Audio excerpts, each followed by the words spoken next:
Thank you for joining us today. I am Dr. Jorge Alvarez, General and Interventional Cardiologist and Board President of the American Heart Association. February, as you know, is American Heart Month, and a spotlight is being put on bringing awareness to the signs and symptoms of heart disease and educating people on prevention and management of the disease. This is all vitally important for us, but today we are focusing in on how you can save the life of a loved one or a stranger experiencing cardiac arrest. The goal today is to train you on how to perform hands-only CPR so you can help save more lives. Why is it important to learn hands-only CPR? Because cardiac arrest is the leading cause of death in the United States. Almost 500,000 people die in the United States each year of cardiac arrest. You have probably never thought about it, but most people experience cardiac arrest outside of the hospital setting. 70% of cardiac arrests occur at home. That statistic is startling in and of itself, but it takes on more importance during this pandemic when most of us are spending more time at home than ever before. In total, more than 350,000 cardiac arrests occur outside the hospital each year. About 90% of the people who experience an out-of-hospital cardiac arrest die. When a person experiences cardiac arrest, survival depends on immediately receiving cardiopulmonary resuscitation, CPR, from someone who is nearby. It's been proven that CPR, especially if administered immediately after cardiac arrest, can double or triple a person's chances of survival. When you think about that, it only makes sense that more lives can be saved if we offered more opportunities in our community to learn hands-only CPR. As a doctor and the board president of our local chapter of the American Heart Association, I am honored to be hosting today's training. I commend Methodist Healthcare and the American Heart Association for once again launching this major endeavor to save more lives. We are on a mission to train 10,000 community members on how to perform hands-only CPR throughout 2021. It is an aggressive goal that can only be accomplished by working with schools, churches, organizations like the Health Collaborative, HEB, and other major employers.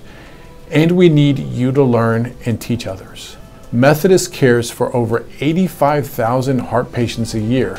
I personally see the effects cardiac arrest and heart disease has on our patients and their families.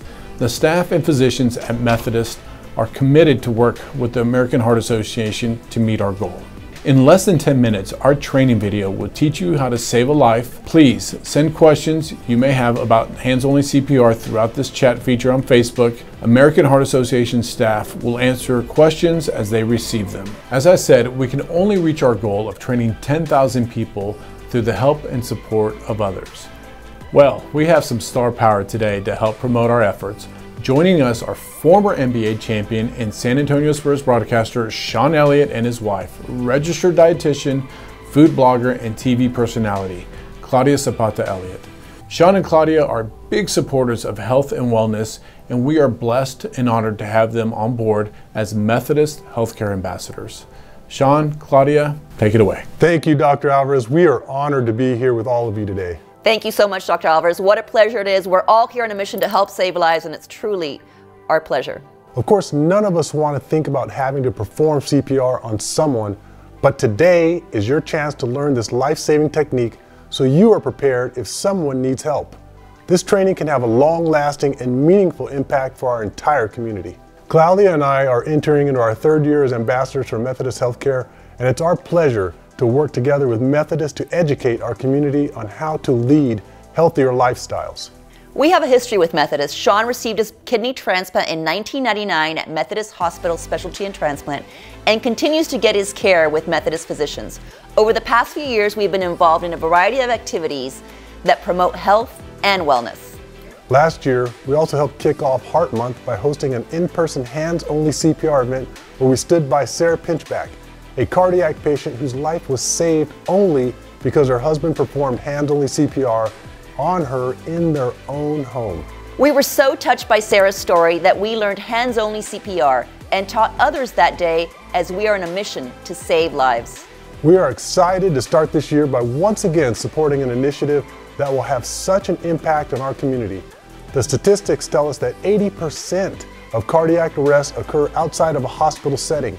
That means People like our family and our neighbors are having heart attacks in their homes, at the grocery store, at sporting events, and even at the office.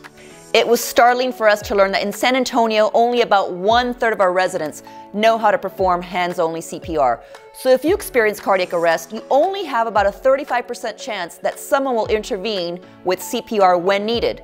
That's not encouraging. You have to ask yourself what you would do if you saw a friend or a loved one, or even a stranger experience cardiac arrest in front of you.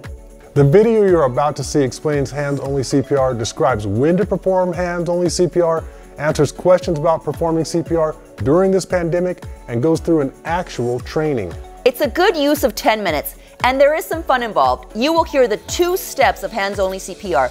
Call 911 and push hard and fast in the center of the chest.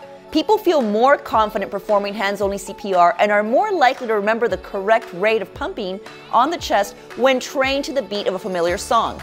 When performing hands-only CPR, you should push on the chest at a rate of 100 to 120 compressions per minute, which corresponds to the beat of a song like Staying Alive by the Bee Gees, Crazy in Love by Beyonce and Jay-Z, Hips Don't Lie by Shakira, Walk the Line by Johnny Cash, Call Me Maybe by Carly Rae Jepsen, TikTok by Kesha, and my favorite, Don't Stop Believing by Journey.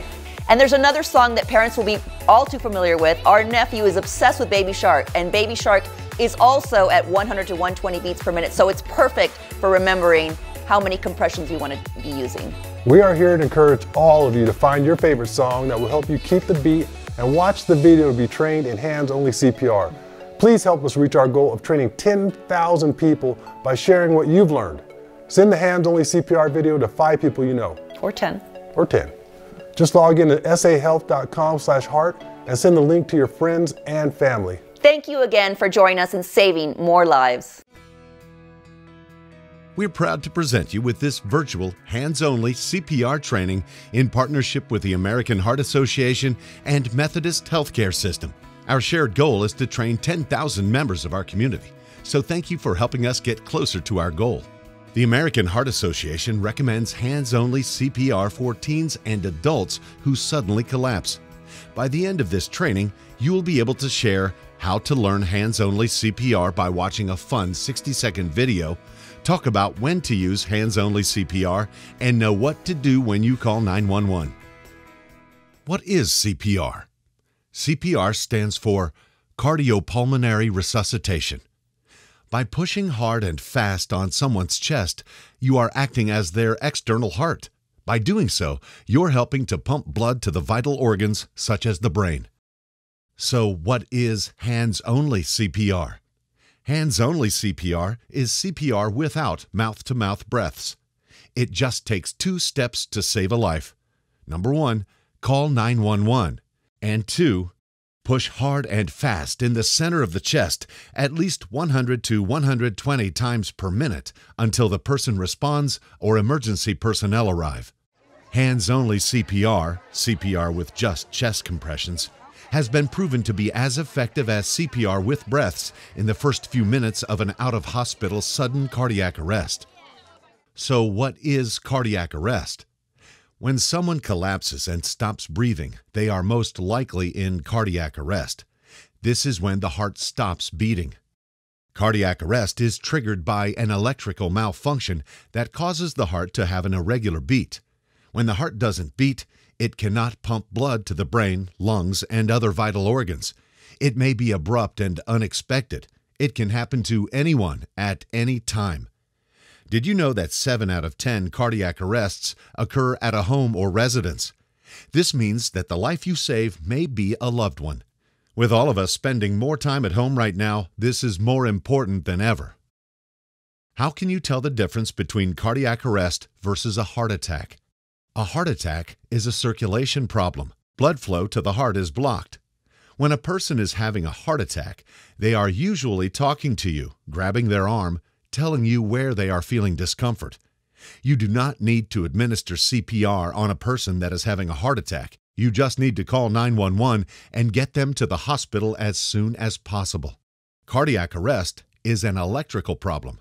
The heart malfunctions and suddenly stops beating. When a person is in cardiac arrest, they are not talking to you, they are not responsive, and not breathing. That is why you must act fast, call 911, and start compressions. You can think of a heart attack as a plumbing problem and cardiac arrest as an electrical problem. Just to reiterate, cardiac arrest is when the heart stops beating. It is not a heart attack. But a heart attack may cause cardiac arrest. Only 1 of 10 people who suffer cardiac arrests out of the hospital will survive. Cardiac arrest can happen to anyone at any time. Sadly, a very small percentage of people who go into cardiac arrest outside of the hospital live, only about 10%. That's only 1 in 10 of our loved ones who survive. And victims may seem perfectly fine. They appear to be healthy. They may not have any previous known problems with their heart. Want to know why every minute is so critical? Did you know that for every minute that passes without CPR, a person's chance of survival decreases by 10%? That means if you wait 5 to 7 minutes for EMS to arrive, that person's chance of survival has already decreased by 50 to 70%. I want to reiterate what I said earlier. Hands-only CPR should only be administered on adults or teens who suddenly collapse and stop breathing. It is not for use with infants and young children. Traditional CPR needs to be used with babies and small children. Have you ever had to call 911? Does the thought of doing so make you nervous? After you dial 911, stay on the phone until the dispatcher provides further instruction. Remember, if you are in a group of people, point and directly assign someone to call 911. If you are alone, simply dial 911 and put it on speakerphone. As a bystander, don't be afraid. Your actions can only help. Remember, when you come across someone who has suddenly collapsed, your first step in performing CPR is to call 911. They'll ask you about the emergency. They'll ask you details about the location. Be specific. This is especially true when calling from your mobile phone, because the physical address of where you are is not linked to your phone number. For example, don't just give the address. Give the address and instructions on how to reach you. I'm on the 2nd floor to the right, or I'm in apartment building 4. Take a right inside the complex. And lead them to you with specific instructions. Every minute is critical. If you speak Spanish only, tell the dispatcher, "Heart stopped, Spanish interpreter." Answering the dispatcher's questions will not delay the arrival of help. Remain on the line until the dispatcher tells you it's okay to hang up. We're about to watch a brief video that will help us prepare to act if someone suddenly collapses. Only 30% of our community is prepared to act in an emergency situation. 70% are not prepared to act, don't know CPR, or their training has lapsed, making them uncomfortable to respond. We're about to change that and empower you to save a life. If you see a teen or adult suddenly collapse, it's important to act fast. Helping to save a life is easier than you might think. Just start hands-only CPR. The first step is to send someone to call 911 or call 911 yourself.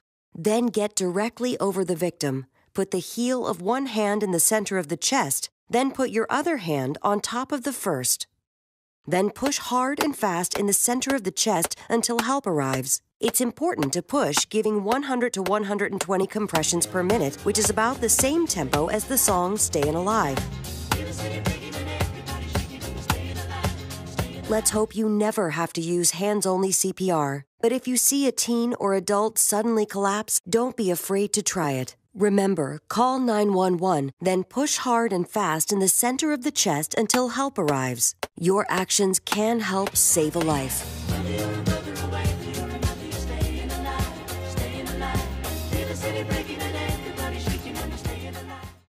Let's review some of the common questions that people have when learning hands-only CPR. I'm sure you're already thinking about some of these yourself. Can I get into legal trouble for performing CPR? Have you heard of the Good Samaritan law? They vary from state to state, but the good news is that here in Texas, as long as you are rendering aid, you are protected. What if someone has an injury? Can I make the situation worse by doing CPR? No. A person whose heart stopped must have CPR to survive. Your willingness to help by administering hands-only CPR can only help. I only watched a short video. I have no other formal training. What if I do it wrong? Without CPR, this person will not survive. Your actions will only help. You are their best chance of survival. You must remember, a doctor can fix a broken bone. He cannot always bring someone back to life. So, what if someone collapses and I'm worried they have COVID-19? Can I still perform CPR? The answer is yes. Simply protect your face with a mask or face covering and do the same to the person receiving CPR. Cover their face with a mask or cloth. Call 911 and begin compressions. Okay, so let's review the 2 steps to save a life. Number 1, call 911. Number 2, push hard and fast in the center of the chest until help arrives. Make sure you are administering at least 100 to 120 compressions per minute. You want to administer compressions until either emergency help arrives or the person becomes responsive. Please share what you've learned today. Give 5 people you care about the power to save lives. Ask them to watch the hands-only CPR video. Thank you for listening. Now it's time to practice. For more information about matters of the heart, visit sahealth.com/heart.